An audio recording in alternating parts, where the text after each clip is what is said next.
आज हम इस वीडियो में अपने खुद का बनाया हुआ सॉलिड रॉकेट टेस्ट करेंगे और थ्रस्ट की वैल्यू निकालेंगे और साथ में साथ हम जानेंगे कि जो रियल लाइफ में रॉकेट होते हैं जिसकी वैल्यू होती है कि इस रॉकेट ने इतना थ्रस्ट प्रोड्यूस किया, जैसे SLS रॉकेट 7.9 मेगा न्यूटन या फिर किलो न्यूटन, इसका क्या मतलब है। तो चलिए शुरू करते हैं आज का वीडियो, डिटेल में समझते हैं। Welcome to our channel Space Talk. तो जैसा कि हमने पिछले वीडियो में जाना था कि 3 टाइप के रॉकेट होते हैं, सॉलिड रॉकेट, लिक्विड और हाइब्रिड। तो आज हम लोग सॉलिड रॉकेट यूज़ करेंगे। इसका मतलब हमारा फ्यूल भी सॉलिड होगा और ऑक्सीडाइजर भी सॉलिड होगा। तो हमने फ्यूल में यूज़ किया है शुगर, जो घर में बनता है शुगर, यस।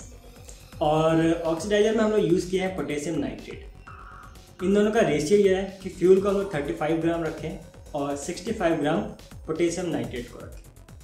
तो ये जानते हैं कैसे वीडियो बनेगा, कैसे रॉकेट बनेगा। सॉरी, रॉकेट का केसिंग के लिए हम लोग यूज़ किए हैं ये 12 सेंटीमीटर PVC पाइप, और इसको कवर करने के लिए एमसील का यूज़ किए हैं। और चलिए देखते हैं आज का वीडियो, रॉकेट बनाने का वीडियो। Let's see. ओके, ठीक है। तो ये है हमारे पास 35 ग्राम ऑफ चीनी, ये है हमारे पास पोटेशियम नाइट्रेट 75 ग्राम। अब इन दोनों को मिलाते हैं इसमें। इन दोनों को एक बार अच्छे से मिलाने के बाद फिर हम इसको इसमें भरेंगे। ये रहा नोज़ल और इसको इसमें भरेंगे। इसके बाद यहाँ से एमसील से पूरी तरह बंद कर देंगे। यहाँ पे 4 होल भी किए गए हैं ताकि ये एमसील निकले ना। तो यहाँ पे 2 नोज़ल है। अभी के लिए 2 रॉकेट टेस्ट करेंगे। आगे हमारे पास और भी हैं, आगे अगर कुछ फेलियर होता है तो आगे भी हम लोग लॉन्च कर देंगे। यहाँ पे हमने अपना रॉकेट बना लिया, सूखने को रख दिया है। अब बनाते हैं इग्नाइटर, जिस चीज़ से इग्नाइट करेंगे। लेकिन हालांकि हमने इग्नाइटर बनाया तो, लेकिन वो यूज़ नहीं किया, लेकिन फिर भी बना देते हैं, दिखा देते हैं कि कैसा बनाया था। ये एक यूज़ किया है, ये यूज़ किया 1800 mAh की बैटरी, और इसमें सिंपल एक माचिस की तीली लगा दी है with copper wire. Copper wire हमें एक कोई तार होता है उसमें से छील लेंगे तो मिल जाता है। तो ये एक सिंपल सा इग्नाइटर बनाए। ये चला नहीं क्योंकि यहाँ पे कनेक्शन आपको अगर दिख रहा होगा, यहाँ पे कनेक्शन हट गया था, इसलिए चला नहीं, इसलिए माचिस से जलाना पड़ा। मैं रिकमेंड नहीं करूँगा कि आप माचिस से जलाएं अगर आप बना रहे हैं तो। ये सिंपल सा बस बैटरी को कनेक्ट किया है एक स्विच की मदद से, कुछ नहीं ज़्यादा।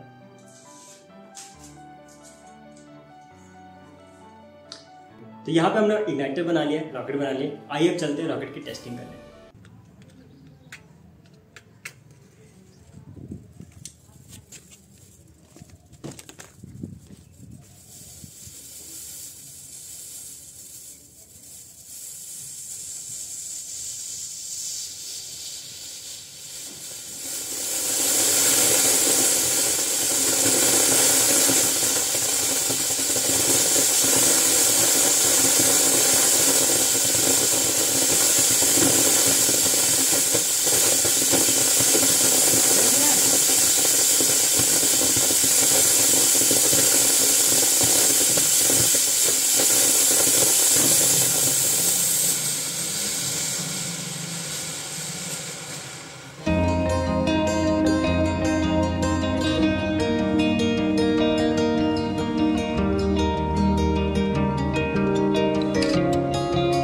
तो इस वीडियो के लिए हमने 2 रॉकेट बनाए थे। एक रॉकेट की टेस्टिंग हो गई है, दूसरे रॉकेट की टेस्टिंग करेंगे with the help of weighing machine, ताकि हम थ्रस्ट की वैल्यू कैलकुलेट कर पाए। जो फर्स्ट टेस्ट में यूज़ किया गया वो उसकी हालत ऐसी रही, और अब यूज़ करते हैं, अब टेस्ट करते हैं सेकंड वाले rocket with the help of weighing machine.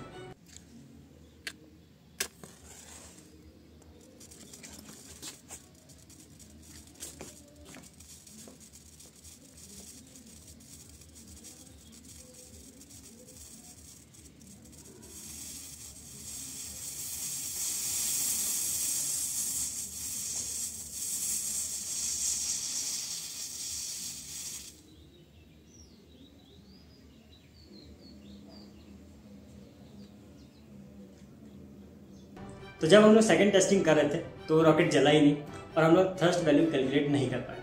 लेकिन फिर भी हम लोग समझते हैं कि थ्रस्ट की वैल्यू कैसे कैलकुलेट करेंगे, और जो आगे हम लोग डिस्कस करने वाले थे कि मेगा न्यूटन, किलो न्यूटन, इन सब का मतलब क्या है। तो आइए जानते हैं with the help of mathematical formula. तो यहाँ पे हम लोग यूज़ करेंगे न्यूटन का सेकंड लॉ और न्यूटन थर्ड लॉ। तो सबसे पहले एक सिंपल सा कॉन्सेप्ट समझते हैं कि अगर ये बॉडी है, अगर यहाँ से कोई फोर्स लग रहा है और यहाँ से फोर्स लग रहा है, जिस तरफ से फोर्स ज़्यादा होगा वो बॉडी उस तरफ चली जाएगी। अगर इसी को हम लोग वर्टिकल कर दें तो अगर ऊपर से कोई फोर्स लग रहा है, अगर नीचे से फोर्स ज़्यादा होगा तो ये अपलिफ्ट कर जाएगा।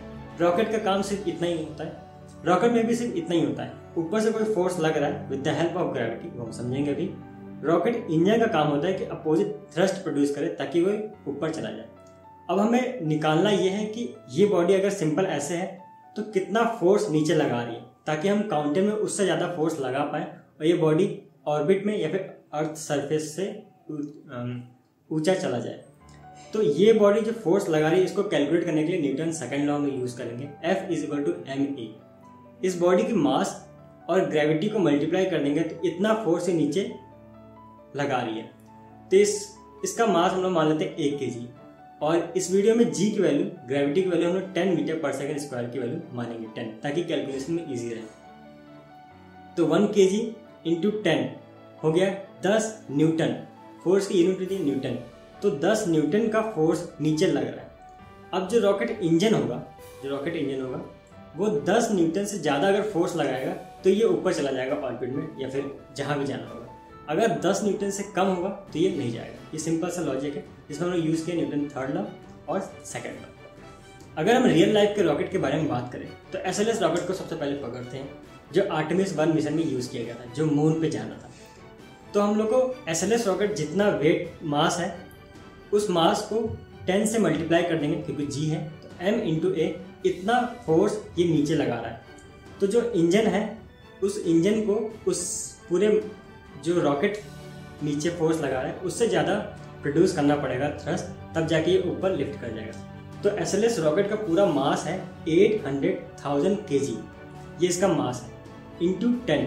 तो हम लोग 860 लगा देंगे, इतना न्यूटन का फोर्स ये SLS रॉकेट नीचे लगा रहा है अपने मास की वजह से।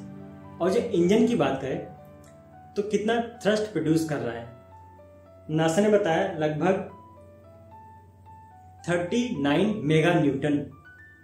जो SLS का नीचे का रॉकेट है वो 39 मेगा न्यूटन का फोर्स लगा रहा है। और अगर इसमें कैलकुलेट करें तो हम लोग क्या कैलकुलेट किए थे, 860 न्यूटन, मतलब 8 मेगा न्यूटन का नीचे फोर्स लग रहा है, और जो रॉकेट इंजन है वो 39 मेगा न्यूटन का ऊपर फोर्स लगा रहा है। तो काफ़ी ज़्यादा डिफरेंस है, तो ये और अपने आप ऊपर चला जाएगा। तो मेगा न्यूटन, किलो न्यूटन, इन सब का मतलब क्या होता है। फॉर एग्जाम्पल अगर 1 लिखा हुआ है और 60 लिखा हुआ है तो हम लोग बोलेंगे 1000000 न्यूटन। अब इसी को 0 को कम करना है तो 1 मेगा न्यूटन लिख सकते हैं 6 0 को हटा के। तो ये सिंपली बोलने का तरीका या फिर लिखने का तरीका है कि हम लोग 60 बार बार कौन लिखें, इसलिए मेगा न्यूटन लिख देते हैं। मेगा मतलब 60। अगर 130 है तो 1000 बोलेंगे या फिर 1000 न्यूटन बोलेंगे। अब इसी को कोई बोलते हैं 1 किलो न्यूटन। तो कितना सिंपल हो गया, सिर्फ के लगाना है तो हम लोग को पता चल जाएगा कि इसमें 3 0 लगा हुआ है। ये सिंपल लिखने का या फिर बोलने का, ताकि कोई 1 0 एक्स्ट्रा ना लगे, कितना 3 0 था 5 0 था, इसलिए सिंपल मेगा न्यूटन या फिर किलो न्यूटन, या फिर अगर 9 0 लगा दे तो गीगा न्यूटन हो जाएगा। लेकिन अभी तक ऐसा कोई इंजन प्रोड्यूस बना नहीं है जो इतना थ्रस्ट निकाले। एक और एग्जांपल ले लेते हैं अपने SLS रॉकेट का। उसका मास कितना है, SLS रॉकेट का मास है 120,000 kg। ये है, इतना मास है। इसको 10 से मल्टीप्लाई करेंगे तो हो जाएगा 1200000 न्यूटन का फोर्स लगा रहा है, मतलब 1.2 मेगा न्यूटन का फोर्स SLS रॉकेट, जो SLS नहीं, SSLV अपना इसरो का, तो 1.2 मेगा न्यूटन का नीचे फोर्स लग रहा है। और जो इंजन लगा हुआ था वो लगा रहा था लगभग 2.4 मेगा न्यूटन। तो 2.4 मेगा न्यूटन का फोर्स ऊपर लगा रहा है और 1.2 नीचे लग रहा है, तो ज़्यादा फोर्स लग रहा है तो इसलिए ऊपर चला गया। ये सिंपल से लॉजिक होता है, एवरी एक्शन है opposite and equal reaction, third law. और F = ma सेकंड लॉ हम लोग यूज़ करके ये पता चल गया कैसे निकालते हैं थ्रस्ट। अब हम लोग चलते हैं अपने रॉकेट में, हम लोग देखते हैं कितना थ्रस्ट निकला है। हमने यूज़ किया ये 12 सेंटीमीटर का PVC पाइप, इसमें लगभग 50 ग्राम मान लेते हैं इसका वेट था, और 50 ग्राम हम लोग फ्यूज यूज़ किए। और एमसील को अभी निगलेक्ट करें क्योंकि सिंप्लिसिटी के लिए एग्जैक्ट डेटा हम लोग को नहीं मिल पाया क्योंकि वेइंग मशीन जो सेकंड टेस्टिंग हुई थी वो वेइंग मशीन चल रहा था लेकिन इंजन ही काम नहीं किया, इसलिए हम लोग को कैलकुलेट डेटा नहीं मिल पाया। पर अगर हम लोग कैलकुलेट करें, ये 50 ग्राम का फ्यूल लगभग 100 ग्राम हो गया, 100 ग्राम को केजी में कन्वर्ट करेंगे तो 0.1 केजी हो गया, और इसको अगर 10 से मल्टीप्लाई करेंगे तो 1 न्यूटन का फोर्स ये अपना रॉकेट नीचे लगा रहा था। अब 1 न्यूटन का फोर्स से ज़्यादा हम लोग को थ्रस्ट चाहिए था, तो उसको कैसे कैलकुलेट करेंगे? हमने रॉकेट को उल्टा कर दिया और यहाँ से नीचे फोर्स लगा रहा था। वेइंग मशीन में हम लोग कितना मैक्सिमम केजी इसने लगाया वो कैलकुलेट कर लेंगे। फॉर एग्जांपल इसने लगाया 1 केजी का नीचे फोर्स लगाया, इसको मल्टीप्लाई करेंगे 10 से तो हो गया 10 न्यूटन का फोर्स ये लगा रहा है। तो इसका मतलब हम लोग इसका क्या कैलकुलेट किए थे, 1 न्यूटन का फोर्स ये अपने रॉकेट लगा रहा है और 10 न्यूटन का फोर्स ऊपर लगा है, तो अपने आप अपलिफ्ट कर जाएगा। ये डेटा हम लोग को नहीं मिल पाया ये क्योंकि काम ही नहीं किया। अगर आप ये वीडियो बना रहे हैं, अगर आप रॉकेट ऐसा बना रहे हैं 12 सेंटीमीटर का पीवीसी पाइप, तो प्लीज़ कमेंट में बताइएगा कि आपका कितना थ्रस्ट प्रोड्यूस हुआ अगर आप बना रहे हैं, या फिर इंस्टाग्राम पे मुझे टैग करके बता सकते हैं क्योंकि मुझे जानना है कि कितना थ्रस्ट प्रोड्यूस होता है।